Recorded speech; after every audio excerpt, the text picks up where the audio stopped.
Mbahaye ikaze mwebwe mudukurikira mu biganiro tugenda tubagezaho. Wowe uri mu Rwanda nawe uri hanze y'u Rwanda, ndagushimiye wowe wakoze subscribe. Imana iguhe umugisha. Ndi kumwe na pasiteri kuri kamera.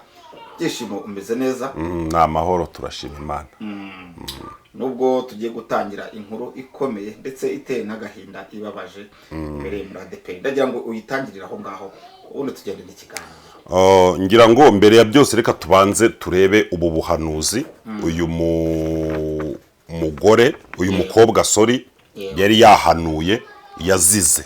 Tubanze tubusomere abadukurikira kugira ngo bataza kugira ngo ibyo tuba turavuga ni ibihuha. Uyu muhanuzi yazize ubuhe buhanuzi?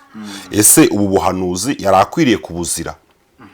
Ubu buhanuzi buri mu gice cya 30 cy'igitabo cy'umuhanuzi witwa Yesaya cyangwa Sezayasi, umurongo waho wa mbere n'umurongo wa 10 n'uwa 11.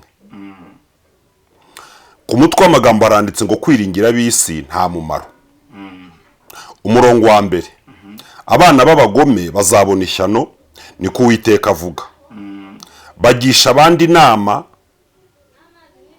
batari nge, bakifatanya n'abandi baretse umwuka wanjye kugira ngo bongere icyaha ku kindi. Umurongo waho wa 10. Babwira babamenya bati, babamenya ubwo ni abahanuzi cyangwa aberekwa. Babwira babamenya bati ntimukarebe, bakabwira n'abahanuzi bati ntimukaduhanurire iby'ukuri, ahubwo mujye mutubwiriza ibyoroheje, muhanure ibinyoma. 11. Muve mu nzira muteshuke, mutume Uwiteka wa Isiraheli atuvamo rwose. Amen. Ubwo twavuga ngo bibe gutyo se? Oya, amen, reka tuyihorere. Ubu ni ubuhanuzi bwahanuwe n'umukobwa witwa Mukawera Sophia. Yego. Amaze kubuhanura rero mu itorero rya Pantekote ryo mu Rwanda ADEPR. Yego. Ndetse ku itorero ry'ahantu hitwa mu Cyahafi. Hariya mu Cyahafi wira si muri paruwase ya Nyarugenge. Ni paruwase ya Nyarugenge. Iri torero rya Cyahafi abantu bararizi, ryahozwe riyobowe n'umugabo bita Ryumugabe Alphonse. Ngira ngo ni imbere y'amavugurura ho gatoya, ariko nyuma y'amavugurura ngira ngo iri ntabwo ari we ukiriyoboye. Uyu munsi hayobowe n'umugabo bita Alex, akaba yaravuye hariya haruguru gatoya i Nyarugenge, akaba yaraje muri babandi bize bivugwa ko ngo ubujuje ibisabwa. Mu bisabwa rero hashobora kuba harimo no kwica abahanuzi, sibyo? Ibi bintu byatangiye gute? Hari mu materaniro yo mu Mibyizi. Turagira ngo dusabe na RIB ikurikirane iki kibazo, kuko umuvugizi wa ADEPR yararuciye ararumira. Ushinzwe communication muri ADEPR yararuciye ararumira. Umushumba w'ururembo rw'umujyi wa Kigali, ngira ngo uyu munsi ari nawe uyoboye urwo rurembo, Ndayizeye Izayi, yararuciye ararumira.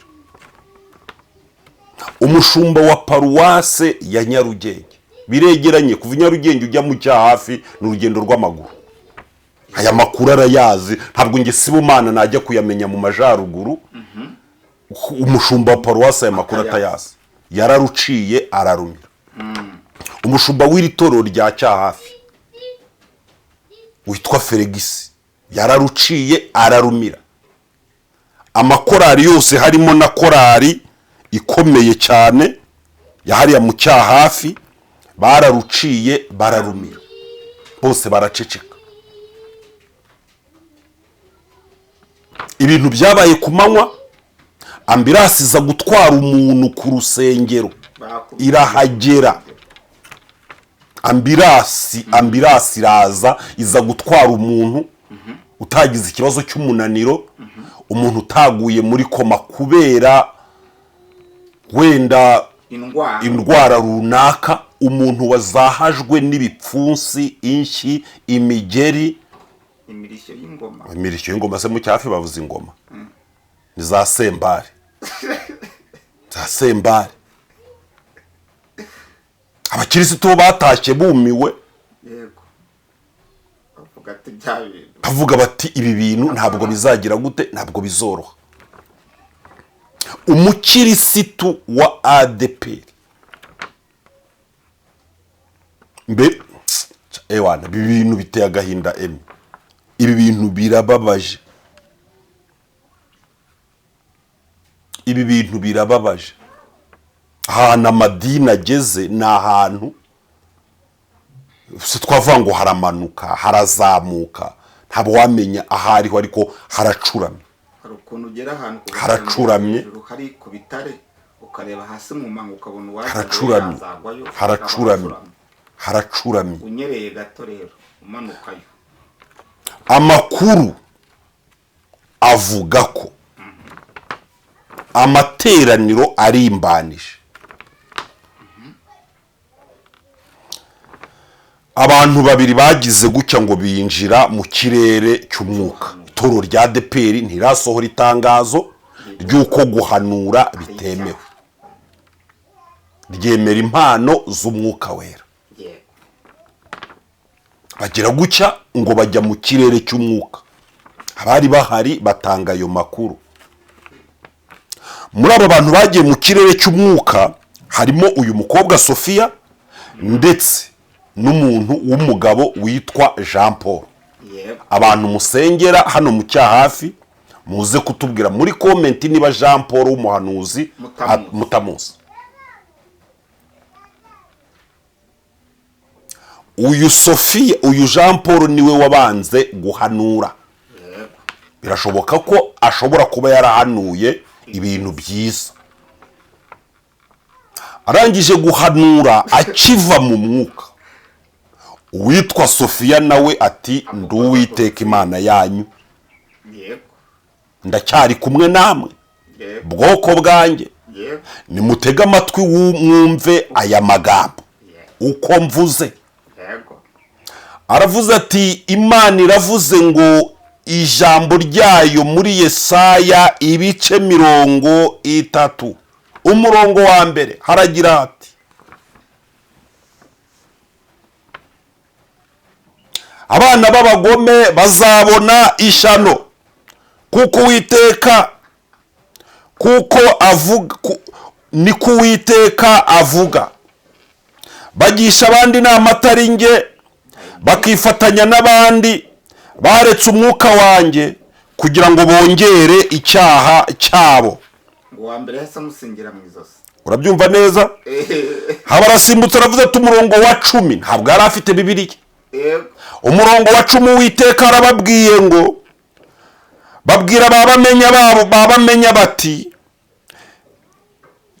babamenya bati ntimukarebe, bakababwira abahanuzi bati ntimukaduhanurire iby'ukuri, ahubwo mujye mutubwiriza ibyoroheje, muhanura ibinyoma. 11 muve mu nzira muteshuke, mutume Uwiteka wa Isiraheli atuvamo rwose, niko Uwiteka mbwiye. Uwa mbere umurishyo mu mutwe akirangiza agiye kongera kuvuga ingume y'akaga. Umuntu wa mbere ngo abaramusimbukiye kubita urushyi rwiza, uwa kabiri igipfunsi, uwa gatatu umugeri, undi nawe byarangiye avuye mu mwuka kuko haguma ubuzima, abafashe intebe ya plastike agerageza kuyambara mu mutwe kugira ngo nibura umutwe bataza kuwumena. Noneho barangije rero bakubita imbavu, siko barazimena, bakubita umugongo, kandi bakubita imigera amaguru. Byemezo bya muganga birahari. Barangije kunogonora umuntu, barasohora, baragenda bajugunya hanze. Bagejeje hanze ngo bamufashe mu izosi baramuniga.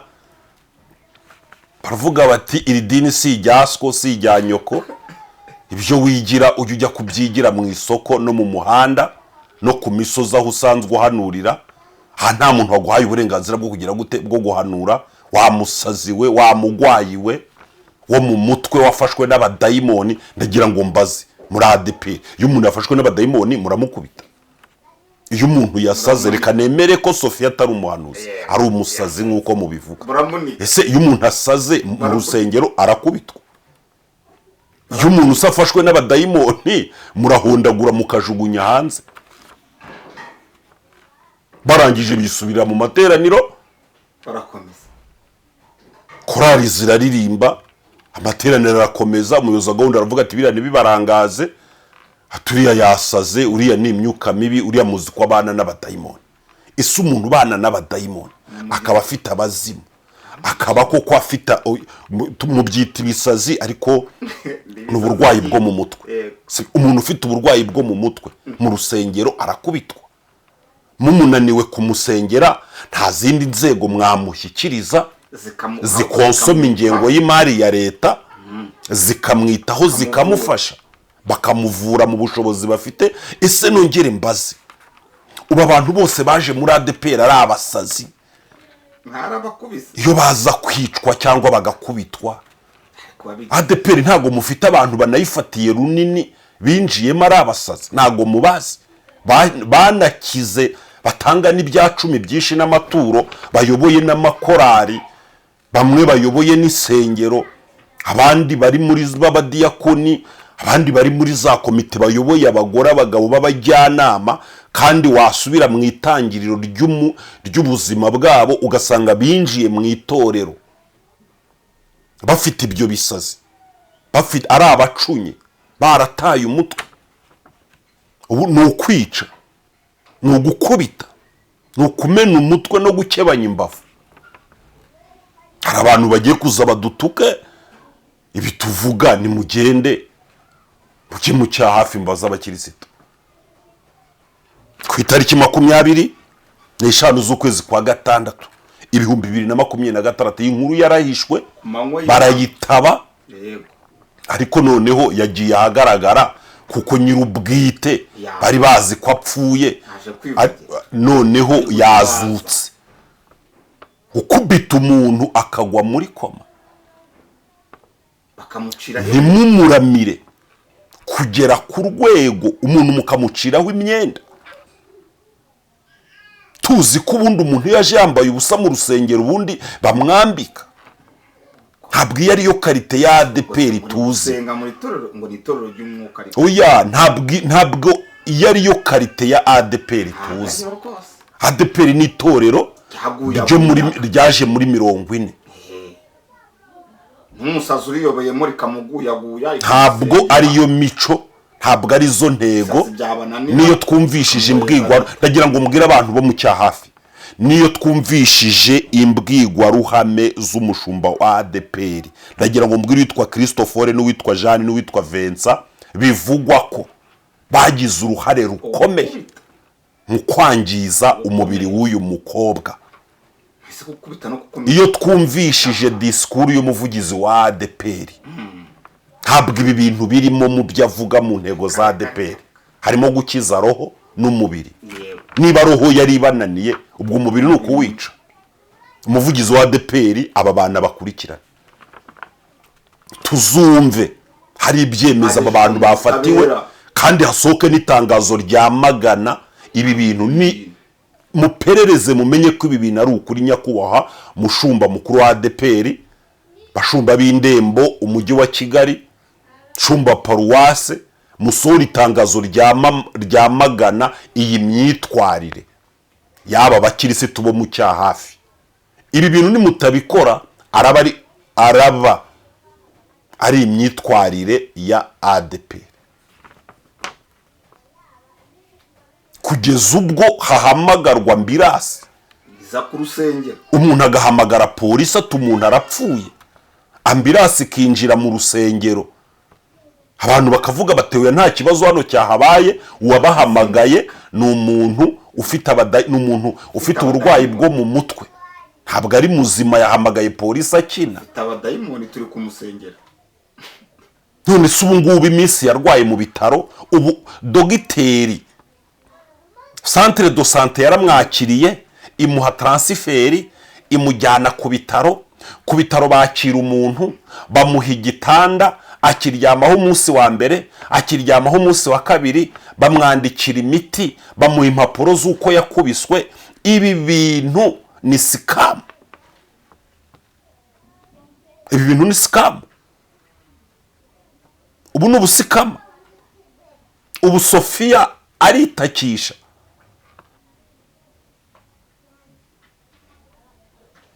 Sofia uyu mu by'ukuri ni wenda nge sinemera ko ari umuhanuzi kuko simbyemera, ariko niyo ataba umuhanuzi rega niyo haba ari n'undi wese unahagurutse mu materaniro akica gahunda ntabwo ari si no kumusohora.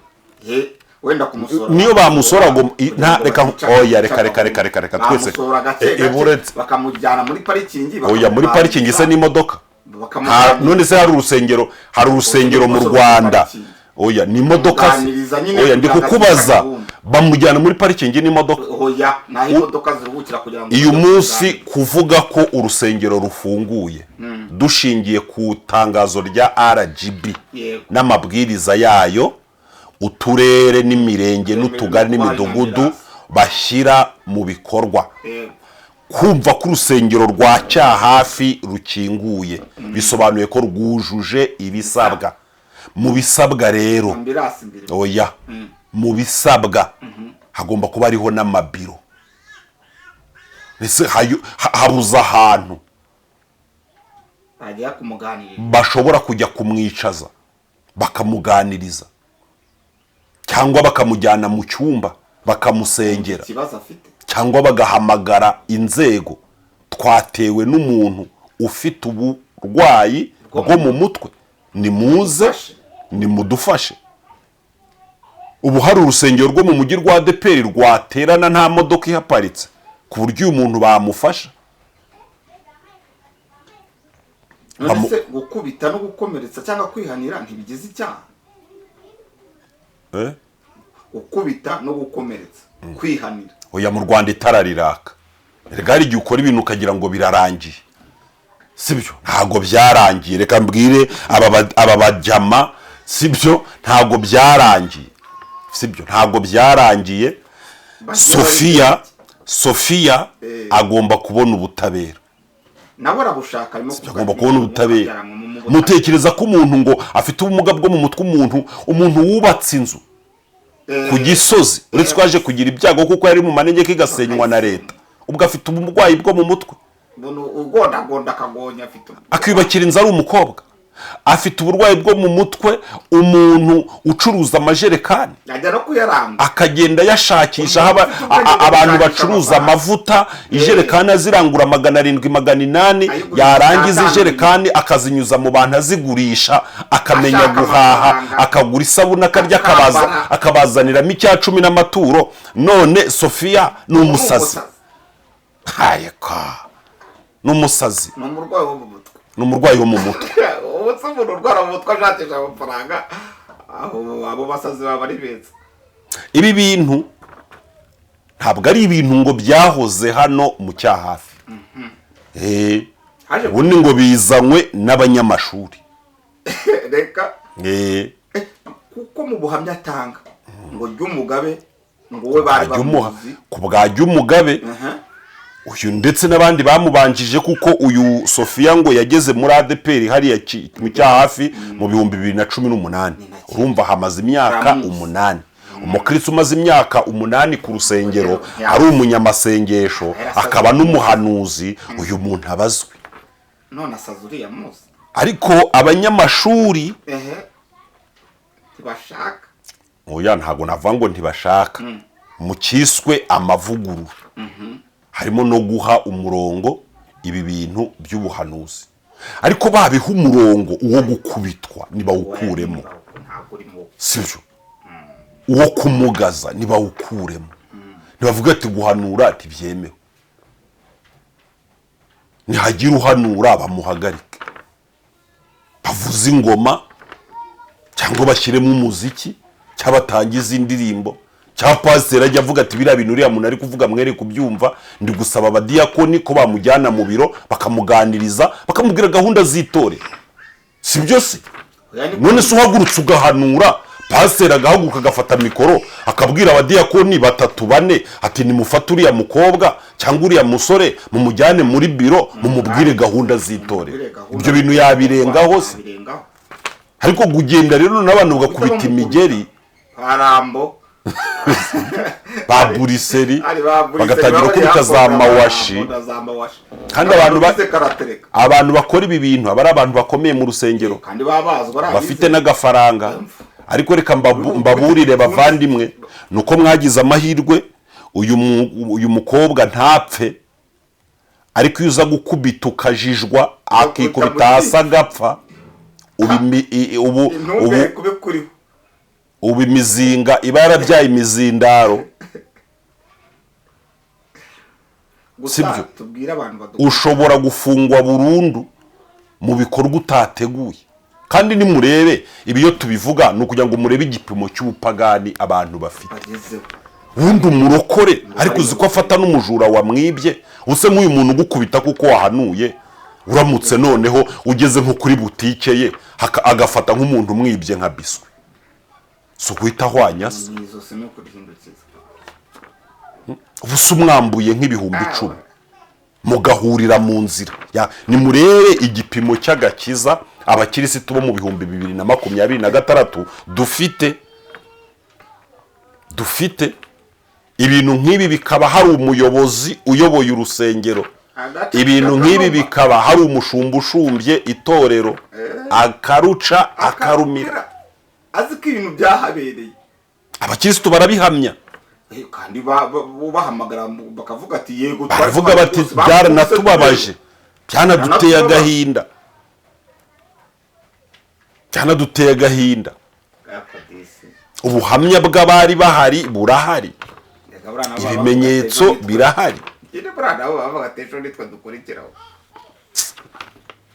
Ese ko nawe impano, impano y'ubuhanuzi se hari uyihara?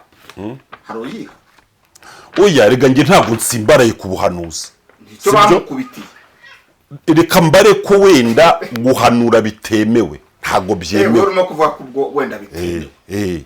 Ariko niyo umuntu yahaguruka mu materaniro wenda agasoba akajya kuri alitara agasoba, tubari ko afite uburwayi bwo mu mutwe, aragenda nyaye, agiye kuri yumvisha ashatse kwihagarika, agiye ku ruhimbi kuko afite ntabwo akiyoborwa n'ibitekerezo bye, ayobowe n'ibindi, ayobowe n'uburwayi nyine arwaye akahihagarika.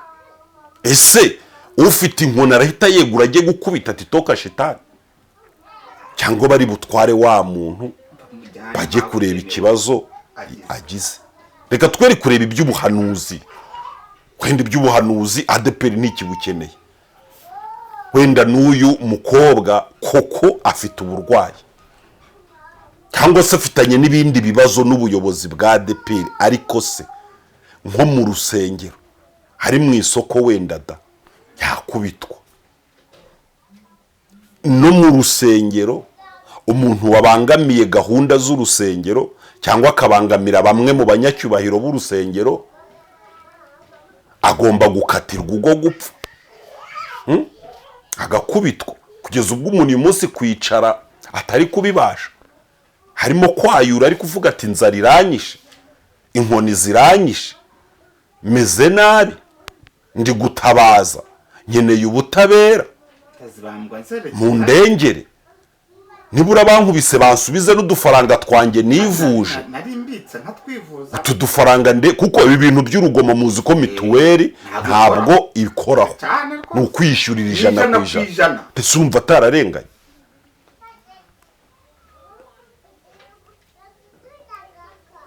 Ko afite abadayimoni mana. Umuvugizi wa ADEPR nyamara rero afite turimo nibigukange dutegereje Mesiya ukandaza. Bose twaririmba gutyo, urwaninta baranziza Yesu ni byose oya twabyishe urwana intambara nziza Yesu ni imbaraga zawe fata ubugi waguhaye ngo buguheshe ibyishimo ntutinyewe gucogora Yesu ni byose umufite ntacyo wabasha gukena ariko izi mbavu bamuvunye uriya mukobwa ntihangane ngo bari ba Yohana ngo babatetse babatize mu nisaka kaba ariko eregana akase kaba ariko karengane ariko abantu ntabwo yarenganye abantu bararangiye ubwo wajya mu rusengero ukawukubitira mu rusengero n'uwaba udahanuye ntabwo akora akarengane abantu bararangiye